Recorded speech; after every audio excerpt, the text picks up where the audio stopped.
Everyone, আশা করি প্রত্যেকে ভীষণ ভালো আছো। আজকে চলে এসেছি কিন্তু হাওড়া শালকিয়া ক্লিনিক, যেটা নর্থ ব্যাংক ডায়াগনস্টিক সেন্টার। প্রত্যেক মাসে দুটো করে রবিবার থাকে শুধুমাত্র তোমাদের জন্য। আজকে দেখো তোমাদের সাথে একজন মানুষের ইন্ট্রোডিউস করাবো। খুব প্রিয় একজন ক্লায়েন্ট, জাস্ট 1 মান্থ আমার হাত ধরেছে। ও আজকে তোমাদের সাথে তার রিভিউটা শেয়ার করবো।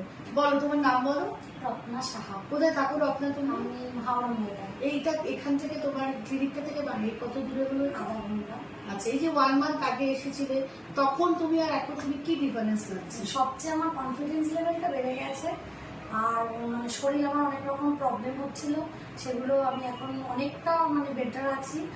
আর আমার 1 কেজি মানে 1 মাসে আমার 3 কেজি মতো ওয়েট লস হয়েছে। আর কি কি মনে বুঝতে পারছো? এই যে তুমি আগে খেতে না, যেটা তুমি বোকাঝোকা করেছিলাম, আর এখন খাচ্ছ। সবকিছু খাচ্ছি, তুমি যেভাবে বলে দিয়েছো পরিমাণ মতো, কোনো কিছু বাদ নেই।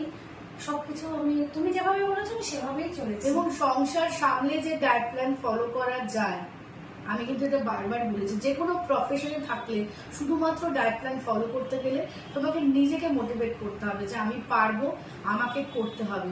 কারণ আমরা ডায়েট প্ল্যান ফলো করে শুধু ওয়েট লস ওয়েট গেইন নয়, নিজেদের সুস্থ রাখতে চাই। তো তুমি সবাইকে কি সাজেশন দিতে চাও বলো? আমি সবাইকে বলবো দিদির ডায়েট চার্ট ফলো করে সবাই খুব উপকৃত হবে, এটুকুই বলবো। থ্যাংক ইউ তোমাদের প্রত্যেকে। তোমরা ভীষণ ভালো থেকো, সুস্থ থেকো। আর যদি কেউ চাও আমার সাথে যোগাযোগ করতে, অবশ্যই হোয়াটসঅ্যাপ